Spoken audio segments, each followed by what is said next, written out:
वैकेंसियाँ जल्दी आ रही हैं सेकंड ग्रेड की, अभी संस्कृत शिक्षा विभाग का एग्जाम भी है। तो जो भी है आप आराम से करिए, माइंड में जो भी डर है उसको निकाल के करिए।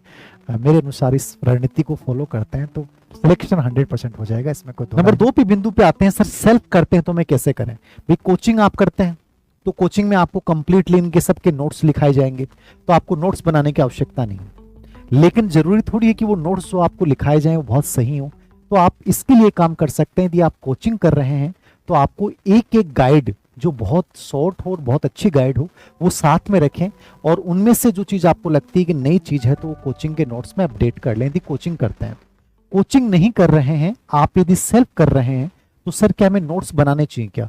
मैं ज़्यादा नोट्सों का वैसे समर्थक रहा नहीं हूं, क्योंकि मैंने कभी नोट्स बना के पढ़ाई नहीं, क्योंकि एक बहुत लंबी प्रोसेस हो जाती है, समय बहुत अच्छा लगता है। जो किताब या गाइड आपके पास होती है उसी में जब कोई नई चीज़ मिल गई तो उसी में उसको ऊपर नीचे ऐड कर दो, वो ज़्यादा बेटर ऑप्शन रहता है समय की बचत के हिसाब से। जैसे मान लीजिए दिसंबर में संस्कृत शिक्षा विभाग की एग्जाम है, तो आपके पास बहुत ज़्यादा समय नहीं है, तो कोई भी पतली से गाइड लेके आए, उसको 2-3 बार रिवाइज किया और देखे आ जाओ, ये ज़्यादा बेटर ऑप्शन है, बजाय कि आप इन चीज़ों में उलझें कि मैं उस नोट्स पढ़ लूँ वो पढ़ लूँ, कोई मतलब नहीं है।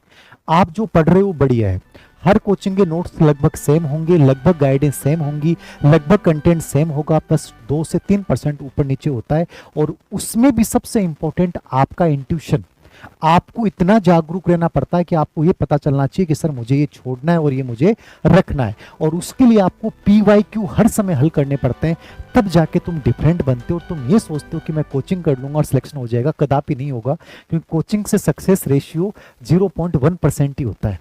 जैसा आजकल आपने देखा है कि जब टॉप कर जाता तो हर कोचिंग वाले बैनर लगा देते हैं, लेकिन सच कुछ अलग होता है, मेहनत आपको ही करनी पड़ती है। तो सफलता जो होती है ना वो आपसे त्याग और समर्पण मांगती है, वो आपकी आपसे मेहनत मांगती है। आप किसी भी टीचर के भरोसे सिलेक्शन नहीं ले सकते, खुद को ही करना पड़ेगा। तो सेल्फ में आपको सबसे बेस्ट राय मेरी हमेशा हर चीज के लिए सेल्फ की रहती है कि सेल्फ जहां तक पॉसिबल हो सेल्फ करना चाहिए।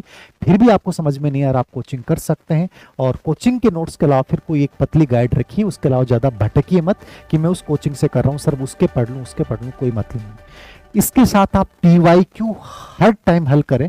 आपको ये पता चलना चाहिए कि ये 8 सब्जेक्ट हैं, यहां से 2010 से लेकर 2022 तक ये प्रश्न पूछे गए, तो उससे आपको पूरा समझ में आएगा। जैसे मैंने टीचिंग मेथड लिखा, ये हमारी दर्शन की किताब हमारी भी चल रही है, 2 दिन में 3 दिन में आ जाएगी। लोक प्रशासन जैसे हमारी किताब, समाजशास्त्र में पिछली बार तीनों किताबों से एक भी प्रश्न बाहर नहीं आया था, ठीक है, लेकिन फिर भी हमने इनको अपडेट किया कि 2022 में पेपर कैसे आए, वहां लैंग्वेज कैसी है।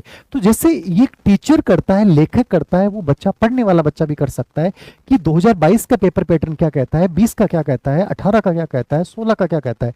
वो जो आपके अंदर समझ क्रिएट करेगा ना, वो कोई टीचर भी नहीं कर सकता। यानी वो आपका खुद का एक एक्सपीरियंस होगा, और आप पढ़ते समय जब उसको यूज करोगे तो आपको बहुत फायदा होगा। तो PYQ स्पेशली बहुत ज्यादा इसका साथ साथ में टॉपिक के साथ